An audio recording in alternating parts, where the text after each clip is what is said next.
നമ്മുടെ ക്ലയൻസ് വരുന്നതിൽ പലർക്കും ഉണ്ടാകുന്ന ഒരു സംശയമാണ് നമ്മുടെ ബെഡ്റൂം സ്പേസ് എങ്ങനെ ക്രൗഡഡ് ആക്കാതിരിക്കുക.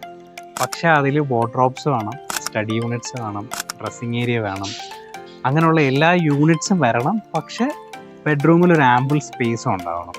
അത് നമുക്ക് എങ്ങനെ സാധിക്കും? നമുക്ക് ഇതിനൊരു പരിഹാരം എന്ന് വെച്ച് കഴിഞ്ഞാൽ ബെഡ്റൂമിനോട് ചേർന്ന് തന്നെ ഒരു വാക്ക് ഇൻ വാർഡ്രോബ് സ്പേസ് ഉണ്ടാക്കുക. ഒരു മിനിമം 2.5 മീറ്റർ ലെങ്ത്തും 1.5 മീറ്റർ വിഡ്ത്തും ഉള്ളൊരു വാക്ക് ഇൻ വാർഡ്രോബ്. അപ്പോൾ നമുക്ക് ഈ ഒരു സ്പേസ് ഉണ്ടെങ്കിൽ വളരെ കംഫർട്ടബിൾ ആയിട്ട് നമുക്ക് അതിൻ്റെ അകത്തൊരു 3 ഡോർ വാർഡ്രോബ് സ്പേസ് കിട്ടും. ഒരു വളരെ സ്പേഷ്യസ് ആയിട്ടുള്ളൊരു ഡ്രസ്സിങ് യൂണിറ്റ് കിട്ടും.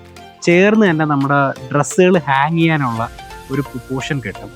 ബോട്ടത്തിൽ നമുക്ക് ഈ മുഷിഞ്ഞ ഡ്രസ്സുകൾ ഇടാനുള്ളൊരു ബിൻ വെക്കാനുള്ള സ്പേസ്.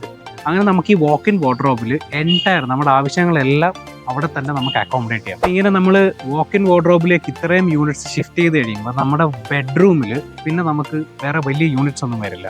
നമ്മുടെ ബെഡ്, 2 സൈഡ് ടേബിൾസ്, നമ്മുടെ ആവശ്യത്തിനനുസരിച്ച് ആവശ്യമുണ്ടെങ്കിൽ ഒരു സ്റ്റഡി ടേബിളോ ഒരു TV യൂണിറ്റോ ചെറിയൊരു TV യൂണിറ്റോ മാത്രമേ വരുള്ളൂ. സോ ഇങ്ങനെ നമുക്ക് ബെഡ്റൂമിലെ സ്പേസ് മാക്സിമം യൂട്ടിലൈസ് ചെയ്യാം.